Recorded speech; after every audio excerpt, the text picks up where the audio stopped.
My dear students, let us start. So this is first lesson, Introduction to Object-Oriented Programming Concept. Okay, this is chapter 1 and unit 1. So in this unit, we will discuss about principles of object-oriented programming. Right? First, you need to understand the concept of procedure-oriented programming and object-oriented programming and how it came. Alright? So let us understand. You know very well about high-level languages, certain high-level languages, right? Like Basic, C++, Java, C, COBOL, Fortran, right? So these are the high-level languages. But these high-level languages, again having a category. Okay, among these, whatever examples I gave, Basic, COBOL, Fortran, C, these are known as the procedure-oriented programming, or we can call in short POP, right? But you know, here our topic is object-oriented programming.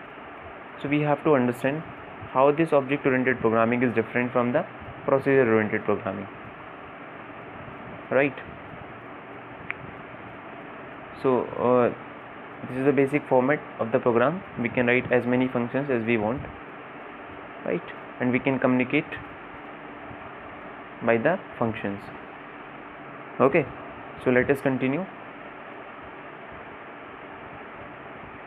Here you can see in this procedure-oriented programming, there is a global data, okay, which is floating globally. Okay, the data which we have defined globally will float globally. Every function can get the accessibility, right? There is no unique copy. Means, you know, data is very important for us, but data is floating globally, so how can we make it secure, right? So for that purpose, OOP or object oriented programming concept came, right? So in this one, what we do, we give more care to data rather than function, because data is more important than function. Why it is like that? Because if we do not have the data, so how can we apply the functions? So that's why data is more important. Okay, let us take an example of bank account, right? You know, bank account, they have the data of like our account number, our account name, right? And some functions like we can withdraw the money, we can deposit the money. Suppose our data is lost, our account number is lost, so can we apply the withdraw and then deposit? Of course no. So that's why data is more important, right? So what happened in this one? So let us understand by a diagram. So in this one you can see there are objects. We create certain objects within a class, and every object has data and function, right? What we do in class, we create the objects. Every object has data and function.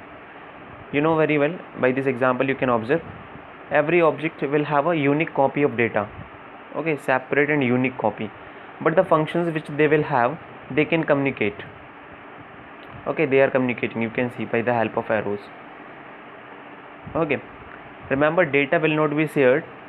What will happen? The function will communicate to each other, but the data and function will be associated to the object.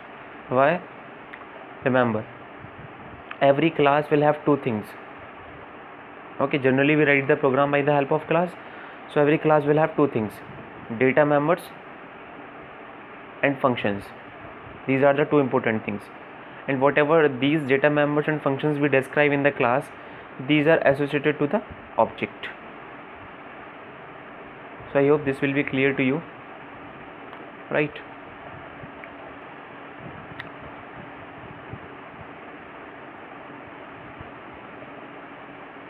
So these are certain features of object oriented programming. So these are the characteristics. of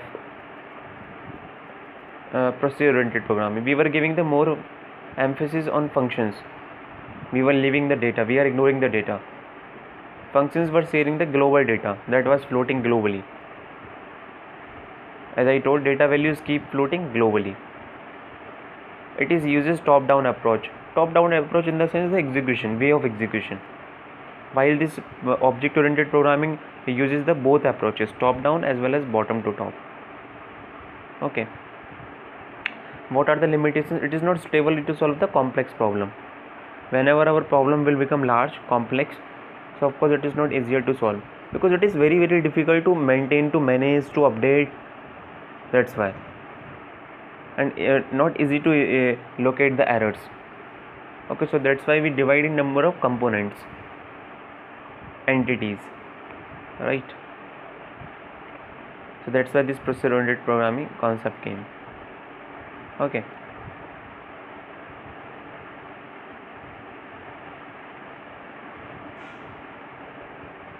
Remember this definition, very good definition.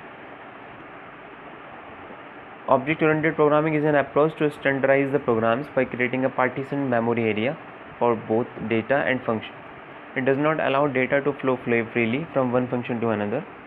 In this system, the complete problem is decomposed, means break into a number of entities called objects. This is very important. Each object includes a set of data items and related functions. You can see here. Okay, the data values of an object are applicable only within the function. Remember, this is the most important. Data values are applicable within the functions associated with that object. The resident data can never be handled by the external functions. As I told, data will not be shared by the other functions, but the functions will communicate to other. Right. So some features are here. It gives stress on data items rather than function. Okay. It makes the complete problem simpler by dividing into number of objects. The objects can be used as a bridge to have data flow from one function to another. Concept of data hiding security enhances security in programs. Okay, one is data security, means we provide the essential details to the user, whatever is required. Okay, it is highly beneficial to solve the complex problems. So these are some features. So let us move forward. Okay, so this is the definition. You can read that. I have explained to you. This is same written. Okay, so this keywords, object, class, this I will discuss in the next lesson. This will come that. Okay, in more depth it is given. So let us come to the principles. Okay, so there are 4 principles: data abstraction, inheritance, polymorphism, encapsulation. Okay, so about these I will discuss in next part. So thanks for watching.